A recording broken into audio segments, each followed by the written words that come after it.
आइए हम लोग इसका प्रश्न अभ्यास करते हैं। पहला प्रश्न है, प्रस्तुत कविता के आधार पर वर्षा ऋतु का वर्णन कीजिए। वर्षा ऋतु का वर्णन करना है तो यह आप देख रहे हैं कि वर्षा ऋतु की जो सुंदरता है उस सुंदरता से सभी लोग मोहित हो गए हैं।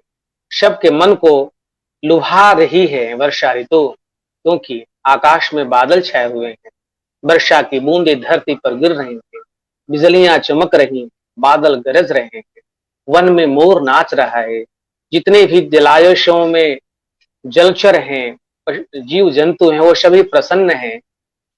जो भी पक्षियां हैं वह गा रही हैं, पपीहा गा रहा है, पक्षियां गा रहे हैं और मौसम खुशगवार हो गया है। जो पहले ग्रीष्म की व्याकुलता थी, ग्रीष्म से यह धरती तप रही थी, अब वह धरती निहाल हो गई है, तृप्त हो गई है वर्षा ऋतु के आने से। और जलाशयों में हंस कतारों में चल रहे हैं, गुलाब जो है खिल चुका है, उसका सुगंध चारों ओर बिखर रहा है। इस धरती पर जो सुंदरता है यह वर्षा ऋतु के कारण। तो इस तरह से वर्षा ऋतु के वर्णन आप कर सकते हैं। अगला प्रश्न है बच्चों, वर्षा ऋतु में बाग बगीचों में आनंद क्यों छा जाता है? तो वर्षा ऋतु में बाग बगीचों में आनंद छा जाता है क्योंकि वर्षा ऋतु के आने से चारों ओर हरे भरे पेड़ जो है प्रसन्न होते हैं, ठंडी ठंडी हवा बहती है, उस हवा से पेड़ों की डालियां झूमती, बागों में जो फूल हैं वह भी उसके सुगंध चारों ओर बिखर रहे हैं, वहां जो पक्षियां हैं वह भी चहचहा रही हैं, सुंदर सुंदर आवाज से वर्षा ऋतु के आने पर खुश हैं, खुशी प्रकट कर रही हैं। तो बागों की जो सुंदरता है, उसमें जो हरियाली है वह लौट गई है। वर्षा ऋतु के आने के पहले जो ग्रीष्म ऋतु थी उसमें बाग मुरझाया हुआ था, बगीचे के पौधे मुरझा चुके थे। वर्षा ऋतु के आने से बगीचे के पौधे हर्षित हो गए हैं, हरे भरे हो गए हैं, उनकी पत्तियां हरी हरी निकल आई हैं, उनमें जान लौट गया है। वह पेड़ों की जो डालियां हैं वह ठंडी हवा में झूल रही है। तो यह सब दृश्यों से बगीचे जो है वो सुंदर हो गए, उनमें आनंद छा गया। अगला प्रश्न है बच्चों, निम्नलिखित पंक्तियों का अर्थ स्पष्ट कीजिए। खिलता गुलाब कैसा सौरभ उड़ा रहा है। खिलता गुलाब कैसा सौरभ उड़ा रहा है। इस कविता में कवि बताना यह चाहता है कि वर्षा ऋतु में गुलाब के पौधे खिल गए, उनके जो गुलाब के फूल हैं वह खिल चुके हैं, और गुलाब के फूलों के खिलने से उसके सुगंध चारों ओर बिखर रहे हैं, और वह जो सुगंध है, जो महक है, चारों ओर फैल रहा है, और इसे सभी प्राणी, सभी पशु पक्षी जीव जंतु मुग्ध हो रहे हैं, सुवासित हो रहे हैं। अगला है, गाते हैं गीत कैसे लेते किसान मनहर। जलाशयों में हंसों का झुंड तैर रहा है, वह गीत गा रहे हैं, और वह गीत किसानों के मन को भी लुभा रहा है। पाठ से आगे के प्रश्न हैं, अपने अनुभव के आधार पर वर्षा ऋतु का वर्णन कीजिए। तो वर्षा ऋतु का वर्णन मैंने किया है कि वर्षा ऋतु में चारों ओर सुंदर सुंदर दृश्य देखने को मिल रहे हैं, आकाश में बादल छाए हुए हैं, वर्षा की बूंदें धरती पर गिर रही हैं, मौसम सुहावना हो गया है, ठंडी ठंडी हवा बह रही है, बादल गरज रहे हैं, बिजलियां चमक रही हैं, वन में आकाश में बादल देखकर, वर्षा की बूंदों को महसूस कर मोर नाच रहा है, हंसों की कतारें जलाशयों में तैर रही हैं, जलाशयों में जो जलचर हैं, जो जीव जंतु हैं वह प्रसन्न हो रहे हैं, बगीचे में गुलाब का फूल खिल चुका है, उससे निकलने वाला जो सुगंध है वह चारों ओर बिखर रहा है, तो इस तरह से सारा दृश्य जो है बहुत ही लुभावना है, बहुत ही मनमोहक है, बहुत ही सुंदर है। तो इस तरह से वर्षा ऋतु जो है बहुत सुंदर होती है और इसकी सुंदरता के कारण ही चारों ओर हरियाली नजर आती है, ठंडी ठंडी हवा बह रही है, मौसम खुशगवार रहता है, सुहावना रहता है। इसलिए वर्षा ऋतु को वर्षा सभी ऋतुओं की रानी कहा जाता है। इस तरह से वर्षा ऋतु का वर्णन किया जा सकता है।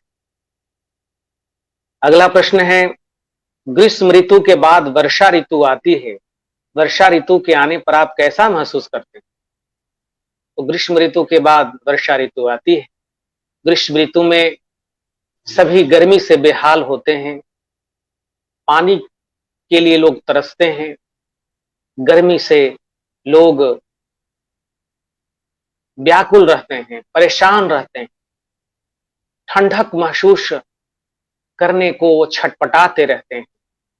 और ऐसे में जब वर्षा ऋतु आती है, वर्षा की जलबूंदें गिरती, ठंडी ठंडी हवा बहती है, ग्रीष्म का तापमान कम हो जाता है, मौसम सुहावना हो जाता है, तो अच्छा लगता है, मन को लुभाने वाली है वर्षा ऋतु। अगला प्रश्न है, यहाँ कविता की प्रथम पंक्ति दी गई है, इसके आधार पर अन्य 3 पंक्तियों की रचना स्वयं कीजिए। तो पहला है लाइन, बादल बरसे नाचे मोर। तो इस तरह से आप कविता लिखेंगे। आपको मैं गृह कार्य के रूप में प्रश्न दे रहा हूं कि पहली पंक्ति बादल बरसे नाचे मोर और इसी तरह से अन्य 3 पंक्ति और आप लिखेंगे। अब व्याकरण के प्रश्न हैं, निम्नलिखित शब्दों के विलोम लिखिए। तो विलोम शब्द है मतलब कि उल्टा अर्थ वाला शब्द है सुख। सुख का विलोम शब्द क्या होगा? दुख होगा। प्रसन्न, प्रसन्न का विलोम शब्द क्या होगा? तो नाराज या अप्रसन्न। सुंदर, सुंदर का विलोम शब्द असुंदर या कुरूप। ठंडी, ठंडी का विलोम शब्द क्या? गर्मी। तो इस तरह से यह विलोम शब्द है। गतिविधि है, वर्षा ऋतु में आपके घर एवं गांव की स्थिति कैसी हो जाती है? अपने अनुभवों के आधार पर लिखिए। तो यह प्रश्न मैं आपको गृह कार्य के रूप में दे रहा हूं, मैं थोड़ी सहायता कर रहा हूं। वर्षा ऋतु में घर एवं गांव की स्थिति कैसी हो जाती है? तो वर्षा ऋतु में घर और गांव की जो दशा है वो बदल जाती है। सड़कों पर पानी आ जाता है, गलियों में पानी भर जाता है, कुछ के कच्चे मकान होते हैं, उस पर छत जो है फूस या खपड़ा का होता है, तो उसमें पानी भी चूता है। मिट्टी की दीवारें पानी के लगातार गिरने से कमजोर हो जाती हैं, लेकिन इसके बावजूद भी जो सुहावना मौसम है, जो सुंदर दृश्य है, वह महसूस किया जाता है। और वर्षा ऋतु के आने पर सारे लोग प्रसन्न रहते हैं, सारे लोग खुश रहते हैं, क्योंकि वर्षा ऋतु के पहले ग्रीष्म ऋतु में सब लोग बेहाल होते हैं, ठंडी ठंडी हवा ढूंढते हैं, चाहते हैं कि कब वर्षा हो, ठंडी ठंडी हवा बहे। तो जब वर्षा ऋतु आती है तो वर्षा की बूंदें भी गिरती हैं, ठंडी ठंडी हवा भी बहती है और आकाश में बादल भी छाए रहते हैं, चारों ओर हरियाली ही हरियाली नजर आती है, जलाशयों में जल भर जाता है। तो इस तरह से गांव और घर का इस बरसात में दृश्य हो जाता है। अगला प्रश्न है, वर्षा ऋतु का एक सुंदर चित्र बनाइए। तो वर्षा ऋतु का आप एक सुंदर चित्र बनाएंगे जिसमें आकाश में बादल हों, पेड़ पौधों की जो डालियां हैं हवा में झूल रही हो, बिजली चमक रही हो, आकाश में बादल गरज रहे हो, पशु पक्षियां जो है कलरव कर रही हो। तो इस तरह से एक दृश्य बनाएंगे, जलाशयों में जल भरा हुआ हो, नदी में, पोखर में, तालाब में। तो इस तरह से एक सुंदर चित्र आप बना करके लाएंगे। तो बच्चों, यह कविता वर्षा बहार आपको बहुत अच्छी लगी होगी और वर्षा ऋतु सचमुच मन को मोहने वाली है, मन को लुभाने वाली है। और वर्षा ऋतु में ही लोग शीतलता की अनुभूति करते हैं, ठंड की अनुभूति करते हैं, मौसम सुहावना रहता है। जो जीव जंतु गर्मी में बेहाल रहते हैं, वर्षा ऋतु के आने पर वो तृप्त हो जाते हैं, प्रसन्न हो जाते हैं। धरती हरी भरी हो जाती है, जलाशयों में जल भर जाता है, पशु पक्षी आनंदित हो जाते हैं। सारा जीव जंतु, सारी दुनिया आनंद का अनुभव करती है, सुख का अनुभव करती है। तो बच्चों ये कविता बहुत अच्छी लगी होगी, आप इस कविता को अच्छी तरह याद कर लेंगे। मैं अब इस ऑनलाइन क्लास को यहीं समाप्त करूंगा। आप सबों को बहुत बहुत धन्यवाद, बहुत बहुत शुभकामनाएं। आप सबों को शुभ रात्रि।